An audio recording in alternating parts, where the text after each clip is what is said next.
नमस्कार दोस्तों, मैं ऋचा कुमारी आप लोग का स्वागत करती हूँ अपने चैनल सिनिस्टर सीक्रेट में। आज मैं आप लोग के लिए और नई कहानी लेकर आई हूँ। कहानी अच्छी लगे तो चैनल को सब्सक्राइब, लाइक और कमेंट कर दीजिए। यह कहानी कानपुर की है। भांजे के प्यार में पागल मामी ने अपने ही पति की हत्या कर दी। हत्या कब की? दिवाली के दिन। और उसका बेटा जो है वो पूरी वारदात को देख रहा था। उसने शोर मचाने की कोशिश की, अपने पिता को बचाने की कोशिश की, लेकिन वो उसमें असफल रहा। 1 साल बीत गया। अब जाकर यह पूरा मामला खुला है। बेवफा पत्नी ने इतनी बेरहमी से अपने पति का कत्ल किया, फिर बाद में उसे गड्ढे में गाड़ दिया। जब उसे लगा वह पकड़ा जाएगी तो उसने वापस से शरीर के टुकड़े निकाले और उसे फेंक दिया नहर में। लेकिन पुलिस ने इसमें अच्छी जांच की और आरोपियों को पकड़ लिया। यह पूरी कहानी है शिवेंद्र सिंह की और यह कहानी है कानपुर से। ये कहानी सुन के हर किसी के मन में डर पैदा हो जाएगा कि जो रिश्ता हमें आंखों के सामने दिख रहा है, क्या उसके पीछे की कहानी कुछ और है? क्योंकि ये मामी भांजे की जो केमिस्ट्री थी, हर किसी को लगती थी कि अरे मामी तो एकदम बेटे जैसा मानती है अपने भांजे को, लेकिन मामला कुछ और था और मामला इतना गड़बड़ था कि बात हत्या तक पहुंच गई।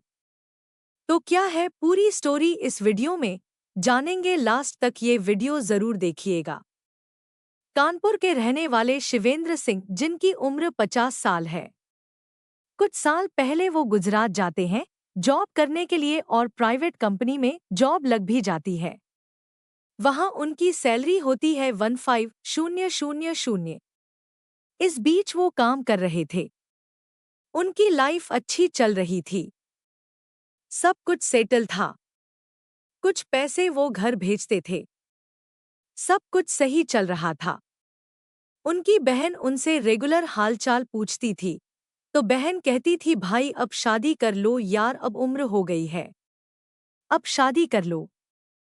तो 25 साल की उम्र में शिवेंद्र डिसाइड करते कि हाँ मुझे शादी करनी है, लेकिन अच्छी लड़की नहीं मिल रही थी। इसी बीच वो जब नौकरी कर रहे थे तो उनकी मुलाकात होती है गाजीपुर की रहने वाली लक्ष्मी से। अब लक्ष्मी से पहली बार मिलते हैं और अचानक से उन दोनों की मुलाकात हो जाती है।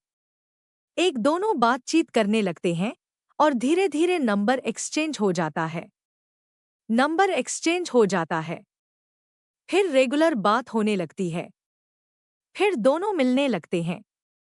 इसी बीच दोनों मिलते मिलते दोनों के बीच में प्यार हो जाता है।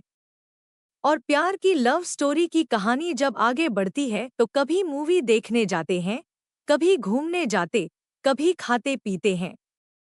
सब कुछ सही चल रहा था। तो शिवेंद्र कहते हैं यार हम शादी कर लेते हैं, अब हम दोनों एक दूसरे से प्यार करते हैं। तो लक्ष्मी बोलती नहीं, अभी मेरी उम्र नहीं हुई है, अभी तो शादी नहीं कर सकते।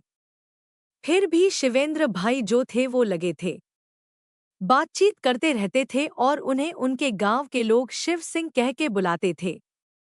तो शिव जो है डिसाइड कर लेते हैं और बाद में लक्ष्मी जो है वो मान जाती है और 2004 में दोनों लव मैरिज कर लेते हैं। अब तभी उनकी उम्र 25 साल के आसपास होगी। अब सब कुछ सही चलता है, लव मैरिज हो गई, सब चीज सही हुआ। अचानक से उनकी जो गुजरात वाली नौकरी है वो चली जाती है कुछ सालों बाद। और तब तक उनके 3 बच्चे हो जाते हैं, एक बेटा आनंद, दूसरा रोहित और तीसरा अंकिता। रोहित जो है बीच वाला सबसे बड़ा बेटा है और इसी ने आगे कहानी में पोल खोली थी पूरे हत्याकांड की। तो मैं आगे बताऊंगी। अब सब कुछ सही चल रहा था, अब लेकिन अचानक से नौकरी चली गई। तो यह अपने घर वापस लौट आते हैं अपने गांव। यहाँ उनकी बहन रहती है, बहुत अच्छा परिवार था, बड़ा परिवार था। उनका जो बड़ा बेटा था उसका नाम था अमित, जो कि इनका भांजा लगेगा। अब अमित ने बोला कि मामा आप मेरे घर से थोड़े दूर हमारी एक जमीन है, वहां आप घर बनवा लो, वहां आप रहो, कोई दिक्कत नहीं। आपके लिए हम यही कोई जॉब देख लेंगे। तो शिवजी को लगा कि चलो ठीक है यार, मेरी बहन और मेरे भांजी इतनी मदद कर रहे हैं, मैं यहीं रह लूंगा। तो वो वहां रहने का डिसाइड करते हैं और वहां रहने लगते हैं। कुछ दिन तक सबसे सही चलता है। वापस से उन्हें गुजरात से फोन आता है कि अरे तुम्हें वापस से काम पर बुलाया जा रहा है। अब शिव जी पूछते हैं सबसे, घर पे रहूं या मैं चला जाऊं? तो बोलते हैं अब जॉब मिल रही है तो चले जाओ। तो वो वापस चले जाते हैं। इस बीच जो अमित थे उनका भांजा वो घर की देखभाल करता था। उनके बच्चे को स्कूल लेके जाना, ले आना और बाकी सब चीजें थी जो घर में मदद करना, और उनकी जो मामी थी उनकी भी मदद करता था। तो दोनों की एक तरह से कह लीजिए दोनों का बॉन्ड बहुत अच्छा हो गया था। मामी भांजे का किसी को आस पड़ोस के लोग बोलते थे अरे कितना ज्यादा जो मामी है वो इसे मानती है। भांजा भी कितना आज्ञाकारी है, बहुत काम करता है। लेकिन इसके पीछे कुछ खिचड़ी और पकड़ रही थी। वो थी अवैध संबंध। दोनों के बीच में अवैध संबंध शुरू हो गया था। वह अपने पति को धोखा देकर अपने भांजे के साथ रिलेशनशिप में थी और रोहित के साथ बहुत समय तक रिलेशनशिप में रहने के बाद अब बीच बीच में जो इनके पति है वहां आ जाते थे और उन्होंने पकड़ लिया। उन्हें पता चल गया था कि मेरे भांजे का मेरी पत्नी के साथ जो है अवैध संबंध है। अब इसके बाद वो आग बबूला हो गया और उन्होंने अपनी पत्नी को बहुत पीटा। दिवाली से कुछ दिन पहले दोनों के बीच में मारपीट हुई। उन्होंने बोला कि तू इससे बात करना बंद कर। यह कहकर वो चले जाते हैं बाहर 3-4 दिन के लिए। फिर पता चलता है कि वापस से इससे बात कर रही है। इसके मोबाइल में चैट्स वगैरह पकड़ लेते हैं। फिर वापस से लड़ाई होती है। फिर वापस से मारपीट होती है। अब इसके बाद अमित और लक्ष्मी प्लान करते हैं कि शिव को रास्ते से हटाना है। यह रहेगा तो हमारा कुछ हो नहीं पाएगा। फिर ये लोग प्लान करते हैं कि दिवाली के दिन पूरे घर के खाने में नींद की दवा मिला देंगे। जब बच्चे सब सो जाएंगे तब इसको मार के हम लोग गाड़ देंगे। तो लक्ष्मी जो है रेडी हो जाती है। फिर यही होता है दिवाली के दिन जब बच्चे पटाखे वगैरह फोड़ लेते हैं। जब वो घर में आते हैं तो उन सबको चाय पिलाती है। बेहोशी की दवा मिली हुई थी। जब वो चाय पीते हैं तो दो बच्चे जो है चाय पीते हैं, सो जाते हैं। लेकिन जो सबसे बड़ा बच्चा होता है रोहित, वो नहीं सोता, वो चाय नहीं पीता। उसे चाय का टेस्ट अच्छा नहीं लगता। लेकिन उसकी मम्मी को लगता है उसने चाय पी ली है और वो भी चला जाता है अपने कमरे में सोने। उसे लगता है कि सब तो बेहोश हो गए। तब जाकर फरसे से जो शिव सिंह है उसके ऊपर 4-5 वार करता है उनका भांजा। फिर उसकी बीवी भी वार करती है। जब तक मर नहीं गया तब तक मारते हैं और बॉडी के टुकड़े करते हैं और जमीन में गाड़ देते हैं। उससे पहले एक एक छोटी सी गलती हो जाती है इनसे। जब उसे मारते हो तो आवाज होती है। आवाज होती है तो जो इनका बड़ा वाला बेटा है रोहित, जिसकी उम्र 12 साल है, वो जाग जाता है। वह देखता है पापा तो खून से लथपथ है और उसकी मम्मी जो है हाथ पकड़ी, और अमित उसका जो कजिन भाई वो पैर पकड़ा है। वो देख के हैरान हो जाता है। बोलता है अरे मम्मी क्या कर रहे हो? तो बोलती है चुपचाप अंदर चले जा, नहीं तो तुझे भी मार के गाड़ दूंगी। ये सुनकर डर जाता है। वो चिल्लाने की कोशिश करता है लेकिन आसपास कोई था नहीं और वो लोग चले जाते हैं। उसे लेके और गड्ढा करके उसमें गाड़ देते हैं। लक्ष्मी बहुत मारती है अपने बेटे को और कहती है कि अगर तूने ये बात किसी को बताया तो तेरे पापा के पास तुझे भी भेज दूंगी। अमित डर के मारे कुछ बता नहीं पाता। रोहित डर के मारे कुछ बता नहीं पाता है। बहुत दिन बीत गए थे। बहनें अपने भाइयों के लिए व्रत रखती हैं। भैया दूज उसे कहा जाता है। तो भैया दूज के दिन वो फोन करती है। बोलती है कि भैया को भेज देना घर पे। उनका फोन नहीं लग रहा है। तो लक्ष्मी है वो झूठ बोलती है। बोलती है आपका भाई जो है आपकी बहन कांता दीदी के यहाँ गए हैं। और कांता दीदी से बोलती है दीदी वो तो गुजरात चले गए हैं। तो वो बोलती है अरे लक्ष्मी भाई का फोन नहीं लग रहा। तो इनकी जो बहन है उनको शक होता है। इसी पर रोहित बोलता है कि पापा के साथ कुछ गलत हुआ है।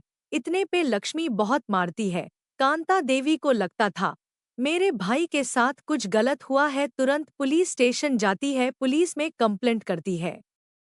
लेकिन पुलिस कुछ सुनती नहीं।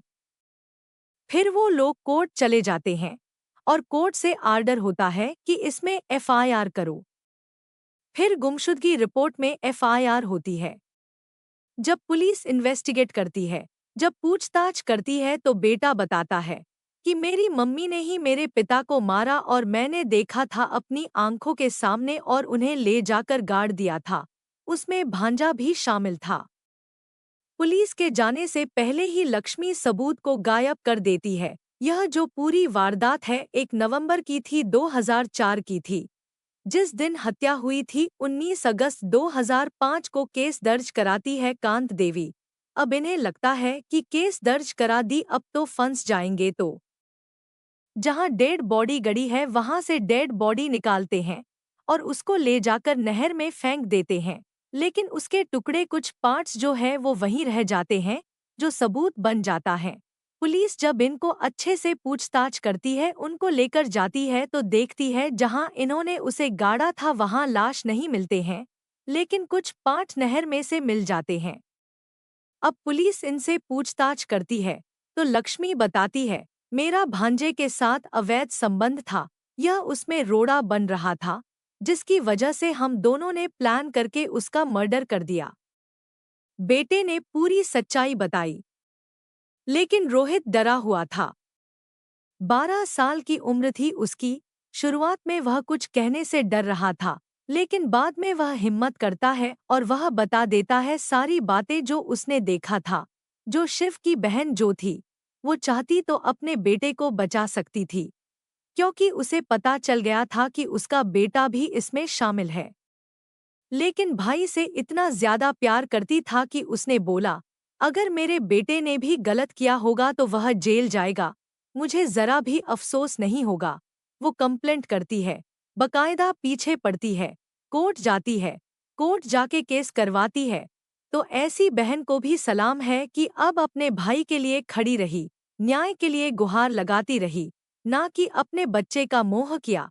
अब वो दोनों लोग जेल में हैं।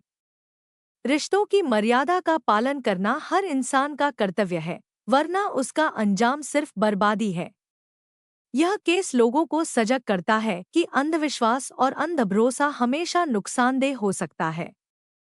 अगर रिश्ते बिगड़ते हैं तो बातचीत, अलगाव या कानून का रास्ता अपनाना चाहिए। लेकिन हत्या या हिंसा हमेशा जिंदगी को बर्बाद कर देती है। लक्ष्मी ने अपने पति को मारकर सोचा कि वह सच को हमेशा छुपा लेगी, लेकिन सच चाहे जितना भी दबाया जाए, देर-अज़-बेर सामने आ ही जाता है। मामी और भांजे का रिश्ता कभी भी इस स्तर तक नहीं गिरना चाहिए। रिश्तों की मर्यादा टूटने के बाद ही कहानी हत्या तक पहुंच गई। यह कहानी हमारे समाज को बताता है कि गलत रिश्ते सिर्फ शर्मिंदगी ही नहीं, बल्कि बर्बादी भी लाते हैं।